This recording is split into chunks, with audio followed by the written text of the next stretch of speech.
미디어 뉴스 윤규진 기자, 지난 19일 서울 중구한국은 행에서 열린 금융통화위원회 본회의에서 기준금리 동결이 결정됐다.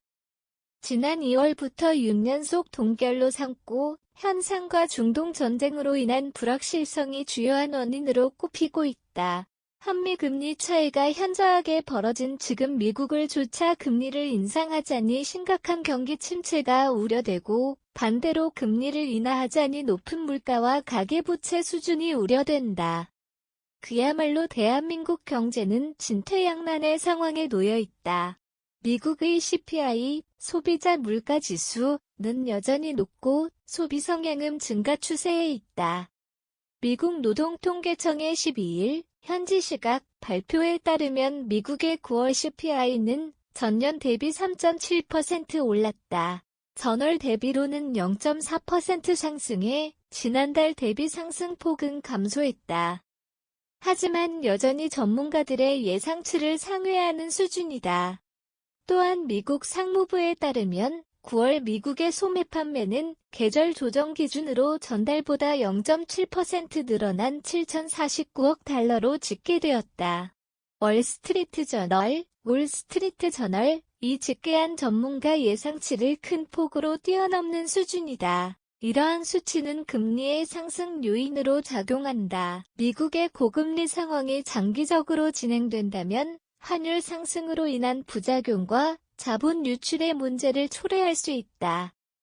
그런 상황을 예방하기 위해서는 추가적인 금리 인상이 필요하다. 하지만 여전히 반도체 수출과 중국 수출은 부진하며 가계부채 수준은 심각하다. 금리를 인상하게 된다면 기업이나 개인에게 이자 부담을 가중시키고 경기 침체를 가속화할 수 있는 위험성이 있다.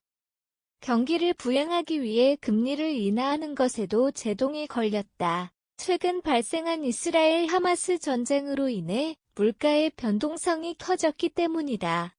앞선 19일 미국 서부 텍사스산 원유 WTI와 북해산 브렌트유는 각각 89.37달러, 92.38달러를 기록했다. 지난 7월 말 WTI와 브렌트유가 80달러, 85달러 수준에 거래된 것을 놓고 봤을 때 각각 7에서 9달러 오른 것이다. 이뿐만 아니라 부동산 시장의 버블과 함께 주택담보대출 위주로 구성돼 있는 민간의 가계부채 수준을 확대시킬 수 있다.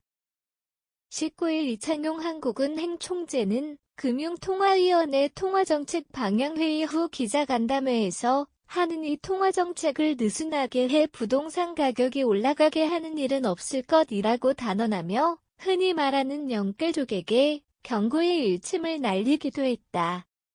한편 한국은행은 앞으로 국내 경제는 수출 부진 완화로 성장세가 점차 개선되면서 금년 성장률도 지난 8월 전망치 1.4%의 대체로 부합할 것으로 예상했다. 소비자 물가 상승률은 금년 말에는 3%대 초반으로 낮아지고 내년에도 완만한 둔화 흐름을 이어갈 것으로 예측되지만 상방 리스크가 높아짐에 따라 목표 수준으로 수렴하는 시기는 예상보다 늦춰질 것으로 전망했다. 또한 물가 안정에 중점을 두고 긴축 기조를 상당 기간 지속하면서 추가 인상 필요성을 판단해 나갈 것이라는 입장이다.